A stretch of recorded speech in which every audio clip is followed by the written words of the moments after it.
Olá você! Obrigado por clicar nesse vídeo. Eu me chamo Abner e hoje eu quero falar com você sobre mais um livro que será cobrado no vestibular da FUVEST de 2026. O nome do vestibular é FUVEST 2026, mas ele vai ser realizado agora em 2025, hein? Em novembro, nós teremos a nossa prova e eu tenho certeza que você que está estudando, que está se esforçando, vai conseguir uma nota boa, vai conseguir essa aprovação que você tanto sonha. Bom, hoje nós vamos falar sobre o livro Caminho de Pedras, da Raquel de Queiroz, uma autora dos anos 30, um romance social, um romance de carga social muito forte, mas também com uma reviravolta dentro da bibliografia da autora que vale a pena ser ressaltada. Eu espero que você acompanhe comigo e possa ter um entendimento bom das questões sociais e das questões narrativas que circundam esse livro da Raquel de Queiroz. Acompanhe comigo então, vamos lá. Aqui está então Caminho de Pedras da Raquel de Queiroz. Vamos lá. Aqui então está uma foto da nossa querida autora Raquel de Queiroz com uma frase que vem do próprio livro Caminho de Pedras. A morte é silenciosa e modesta. Os vivos é que a cobrem de gritos, de aglomeração, de ritos. Bom, o livro ele foi lançado em 1937, ele é o terceiro romance da Raquel de Queiroz e ele é praticamente todo narrado em terceira pessoa, com um narrador onisciente ali falando em cima das personagens, e ele tem um capítulo ali que é escrito em primeira pessoa pela personagem principal, mas 99% do livro é em terceira pessoa. Falando então sobre a realização da obra, né, um pouco sobre o contexto por fora que gerou o Caminho de Pedras. A Raquel de Queiroz, ela é uma mulher cearense e ela viveu a opressão do governo do Getúlio Vargas, porque ela defendia ideais socialistas, ideais operários, e ela acabou sendo presa e sendo muito oprimida por conta disso. Ela defendia os direitos dos trabalhadores, ela defendia aqueles ideais marxistas, e ela foi presa porque isso era criminalizado na época, era proibido esse tipo de manifestação pública. E esse tipo de opressão, essa experiência de vida, de manifestação política e opressão política, é uma das coisas que movimentou a vida e a obra da Raquel de Queiroz, literariamente falando. Então, todos os seus primeiros romances, eles vão ter essa carga sociológica, que é comum nos romances de 30. O período de 1930 foi um período muito fecundo, muito frutífero para as manifestações de romance do Brasil. Então, nós temos autores como José Lins do Rego, o Jorge Amado, o Graciliano Ramos e a própria Raquel de Queiroz, dentre outros, que vão falar muito na questão do realismo, que pode ser chamado de neorrealismo, ou também, de maneira um pouco mais direta, realismo bruto, que além de ser uma questão de interpretação da realidade, uma questão de apresentação de uma realidade concreta e existente, também faz isso com um viés crítico. Então, enquanto Machado de Assis ele retratava a burguesia, os costumes da alta sociedade, no realismo mais antigo do Brasil, do século XIX, o realismo mais tradicional, a Raquel de Queiroz, ela vai trazer um realismo da sociedade mais pobre, mais necessitada, mais oprimida, lutando contra essa opressão. Esse é o realismo que aparece na obra da Raquel de Queiroz. É um realismo mais bruto, um realismo mais seco, das classes mais baixas. E muito das experiências que são escritas em Caminho de Pedras, por ser protagonizado por uma mulher, eles ecoam as experiências da própria Raquel de Queiroz na sua vida. A Noemi, que é a personagem principal, ela compartilha muitos traços e muitos aspectos da sua trajetória com a Raquel de Queiroz. O fato dela ser também uma militante e uma mulher militante e dela ter, no caso, a perda de um filho, a Raquel de Queiroz, né, antes da autoria de Caminho de Pedras, são exemplos de coisas que acontecem dentro do livro e que são passadas por conta da vida da própria Raquel de Queiroz, que transpôs isso, que transcreveu isso dentro do livro. Inclusive, também a perseguição política é um aspecto tratado que a Raquel de Queiroz sofreu na pele. Então, muito do que a Raquel sofreu na pele aparece em Caminho de Pedras. Bom, então do que se trata, né? O livro Caminho de Pedras, afinal de contas. A trama do livro conta a história do Roberto. O Roberto ele é um homem que viajou para o Rio de Janeiro e que voltou para a sua terra natal, que é Fortaleza, no Ceará. Ele volta depois de muitos anos e, obviamente, não reconhece mais muita coisa mudou desde a época que ele se mudou, mas ele vem com o intuito de formar, na verdade, reorganizar o Bloco. O Bloco é um partido operário socialista que existia dentro de Fortaleza, mas que foi se dissolvendo aos poucos. E o Roberto ele vem com a intenção de reformar esse bloco para que esse bloco volte a atuar e manifestar-se de maneira a buscar os direitos dos operários. No meio de muitos conflitos, de muitas intrigas com a polícia, como eu disse, era proibido, né, esse tipo de manifestação na época, e também problemas internos dentro do bloco, que nós vamos falar mais para frente, o Roberto ele conhece uma mulher chamada Noemi. A Noemi, ela é uma mulher que trabalha numa fotografia, ela trabalha fazendo revelação de fotos, porque antigamente quando você tirava uma foto, para poder vê-la, você tinha que revelá-la, né? Isso é de um tempo bem antigo já. Mas ela trabalha nessa fotografia e os dois, eles acabam se apaixonando. O Roberto convida a Noemi para o bloco e a Noemi ela vai se integrando cada vez mais no bloco e se apaixonando pelo Roberto aos poucos. Então, uma história que antes era sobre a luta social, sobre a reivindicação de direitos da classe mais operária, da classe trabalhadora, torna-se uma história de triângulo amoroso. Essa é a característica mais marcante da narrativa do Caminho de Pedras. Então, como o livro ele tem esses dois polos, né, muito definidos, que é o polo da vida social, da vida operária e da vida particular do Triângulo Amoroso, eu acho justo nós falarmos separadamente sobre, primeiro, a parte um, que é o bloco, que foca mais no Roberto e na sua luta política, na sua obra política, e depois falar da parte 2 que é a vida particular do Roberto interagindo com a Noemi, que é a verdadeira protagonista da história, e com o seu marido, que é o João Jacques. Mas vamos por partes, né? Começando então falando sobre o bloco, né, de operários, a obra Caminho de Pedras se passa durante o governo da Era Vargas. E na Era Vargas, eu já disse, né, o pensamento socialista e as manifestações de pensamentos socialistas públicas eram proibidas. Então você não podia entregar folhetos, nem falar em praça pública a favor dos direitos operários, trabalhistas, que você era punido, preso e agredido pelos policiais. E aí acontece o seguinte, a Raquel de Queiroz, ela era, na vida real, uma dessas manifestantes, uma dessas militantes, mas nem por isso ela apresenta o Partido Socialista da obra Caminho de Pedras como um mar de flores. Você tem vários conflitos internos dentro do bloco.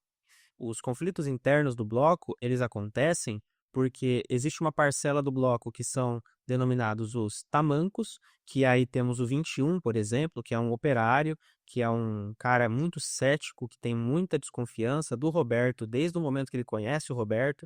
E também você tem os gravatas, que são o Roberto e o Felipe, principalmente. Eles são os intelectuais do grupo, eles não têm as mesmas lutas, eles não travam as mesmas dificuldades dos operários, porque eles são burgueses, têm uma condição de vida muito boa, mas aí você tem os operários que não acreditam nos burgueses e os burgueses, né, os intelectuais que não conseguem a confiança dos operários.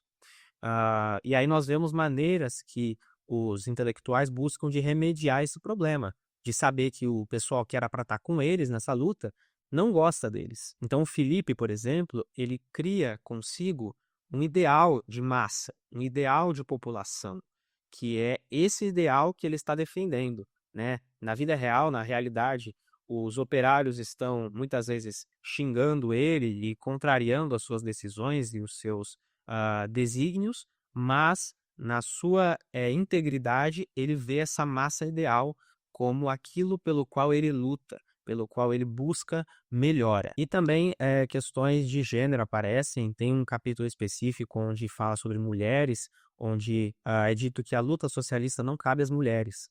Esse é um exemplo de conflito que existe ali dentro do bloco mesmo.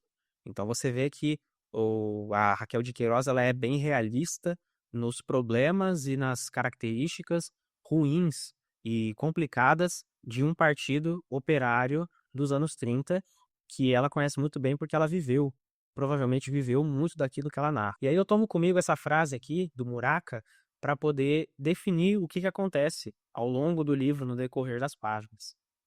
Partindo do macro ao micro, do aspecto político, exterior e amplo, ao privado, íntimo e particular.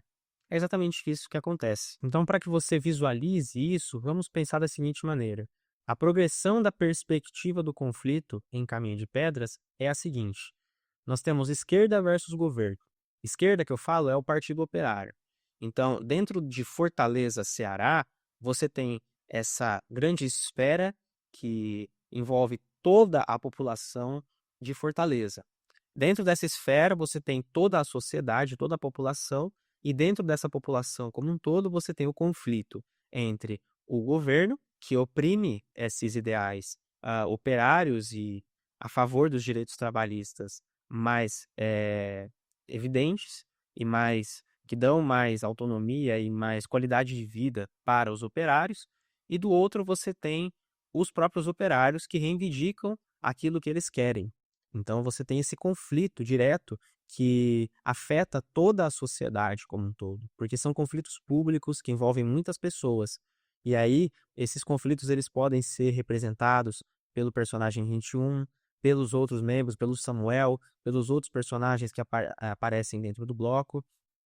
Então é o conflito do governo contra essas manifestações operárias. Daí então, dentro dessa grande esfera, você tem o conflito interno dentro do bloco entre os tamancos e os gravatas, que é o conflito entre o Roberto, o Felipe e os demais intelectuais com os operários, que são retratados como tendo uma vida muito mais corrida, muito mais atarefada, truncada, e que não tem tempo, muitas vezes, de participar das reuniões e dos congressos intelectuais que acontecem dentro do bloco. Eles estão ocupados trabalhando, sobrevivendo e muitas vezes entregando panfletos e buscando mobilizar mais pessoas, e aí isso gera uma desconfiança e uma dissonância entre o próprio partido.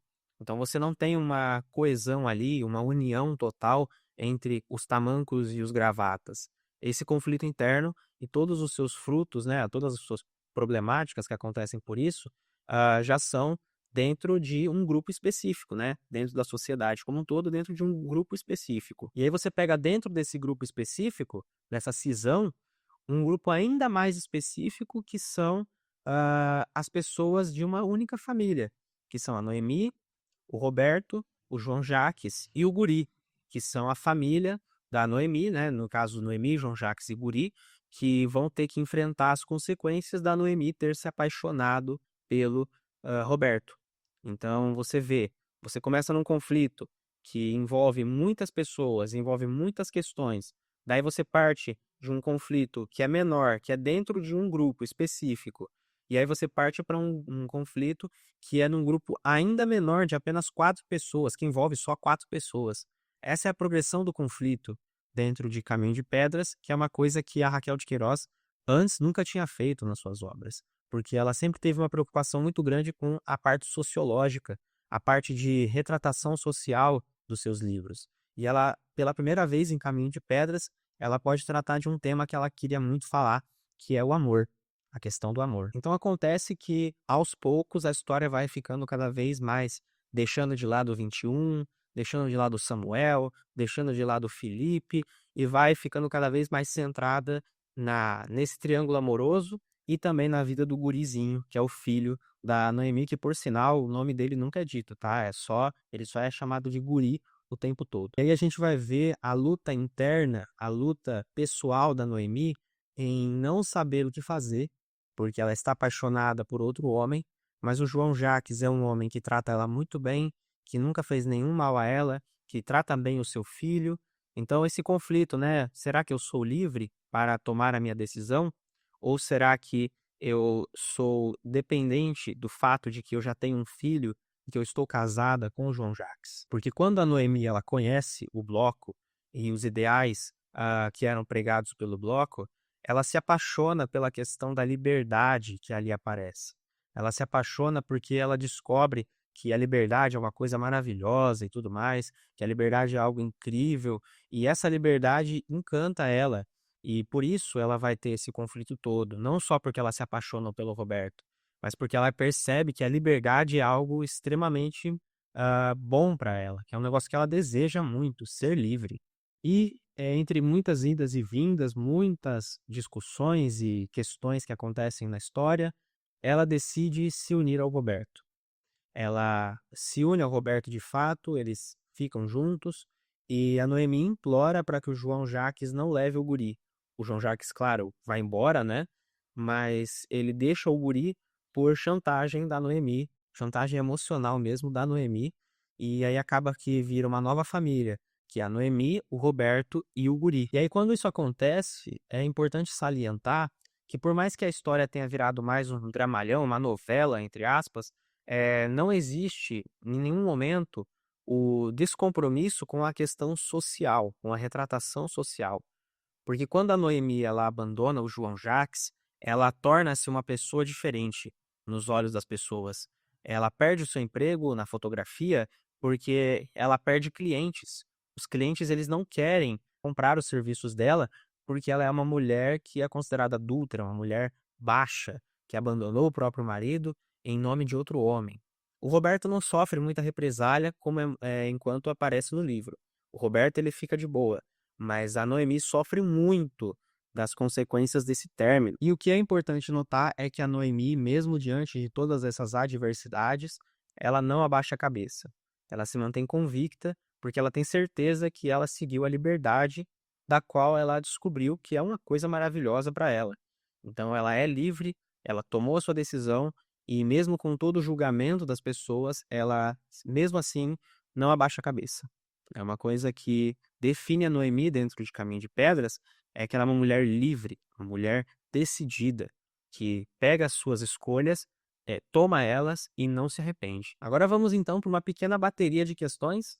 Vamos falar um pouco sobre o Caminho de Pedras para que você fixe bem as ideias principais do livro. Em Caminho de Pedras, a autora apresenta um quadro social que reflete a realidade do sertão nordestino, abordando temas políticos e de opressão.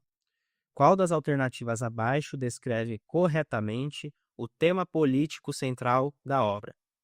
A luta pela independência do Brasil, com ênfase na Revolução Pernambucana de 1817, a exploração da classe trabalhadora e a falta de perspectivas para os jovens nordestinos, com foco nas dificuldades econômicas e sociais da época, a questão da modernização do Brasil durante o governo de Juscelino Kubitschek e o impacto dessa modernização no sertão nordestino, ou o movimento dos modernistas e suas propostas de transformação cultural e social no Brasil. Pensa um pouco aí e nós vamos dar a resposta. Pensou? Aí está a resposta, a letra B. Vamos analisar as outras alternativas rapidamente. A luta pela independência do Brasil, não, porque a obra se passa nos anos 30, né, em 1936, mais precisamente. Questão da modernização do Brasil durante o governo Kubitschek, também não, porque o Kubitschek ele vem nos anos 50 e a obra foi escrita 20 anos antes do governo do Juscelino Kubitschek. O movimento dos modernistas e suas propostas de transformação, não, porque o movimento modernista ele surge nos anos 20, com o Mário de Andrade, com o Oswald de Andrade, com o Heitor Villa-Lobos, e a obra da Raquel de Queiroz ela se passa depois disso, mais de 15 anos depois disso tudo, na verdade 14 anos, né, para ser bem específico, mas não é isso que a obra retrata, né? A gente sabe que o que realmente retrata ali é a luta dos operários buscando seus direitos, buscando melhores condições de trabalho. Segunda questão agora para nós, após o encontro de Noemi com Roberto, a relação entre eles se desenvolve de maneira significativa, influenciando as escolhas e os destinos das personagens. Qual das alternativas a seguir descreve melhor as consequências desse encontro para o desenvolvimento da história? Noemi, ao conhecer Roberto, passa a se dedicar exclusivamente à vida doméstica e a se distanciar de seus próprios sonhos e desejos, aceitando a condição imposta pela sociedade.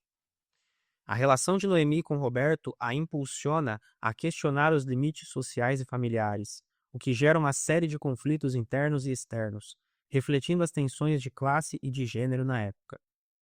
Noemi e Roberto formam um casal idealizado, que representa a união perfeita entre diferentes classes sociais e culturas, levando a um final feliz para os dois.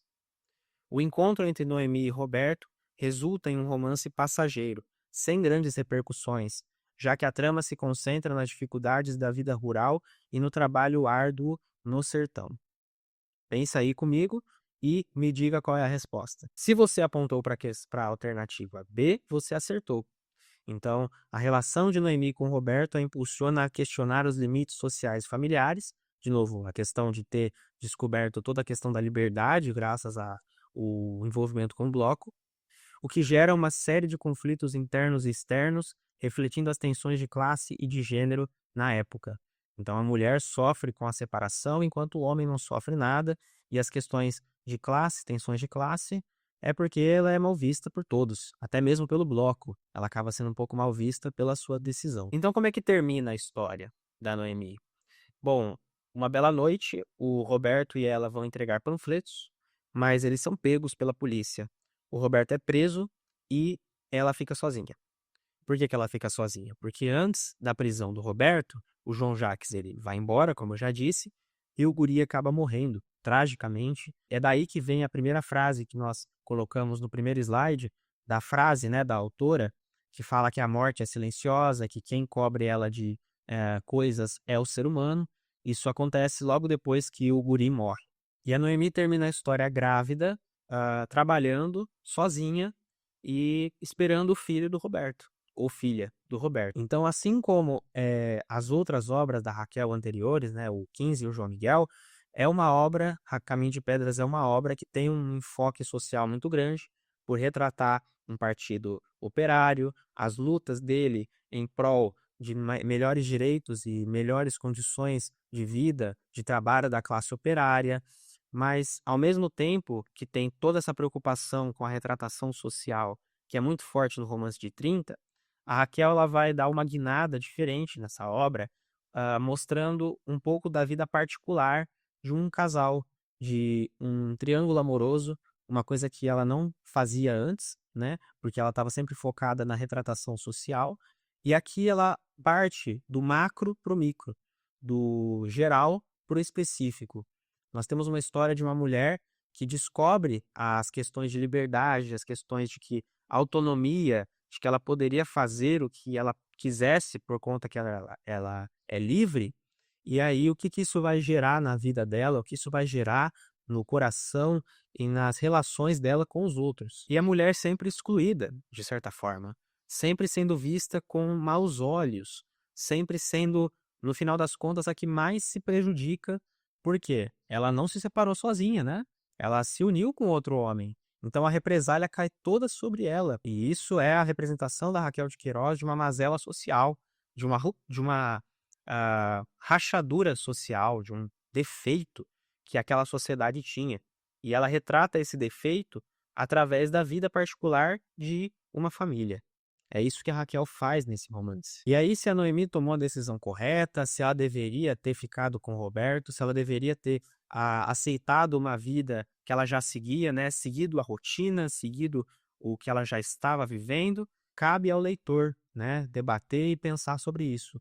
Mas o que é fato é que a Noemi, com seu espírito de liberdade, com seu espírito autônomo, ela quebra qualquer tipo de pensamento ideal, qualquer tipo de pensamento que envolva o julgamento das pessoas, que seja pautado pelos pensamentos que não sejam os próprios dela. Essa é a lição, talvez, que a Noemi passa pra gente, que a Raquel de Queiroz representa na personagem Noemi, uma mulher livre, uma mulher autônoma, uma mulher que toma a sua decisão e não se arrepende, não abaixa a cabeça em momento algum. Então é isso que eu tinha para falar com vocês. Muito obrigado por ter assistido esse vídeo até aqui. Eu espero que tenha sido de valia todo esse conteúdo e nos vemos no próximo, onde nós falaremos sobre mais um livro da FUVEST de 2026. Muito obrigado mais uma vez e até mais.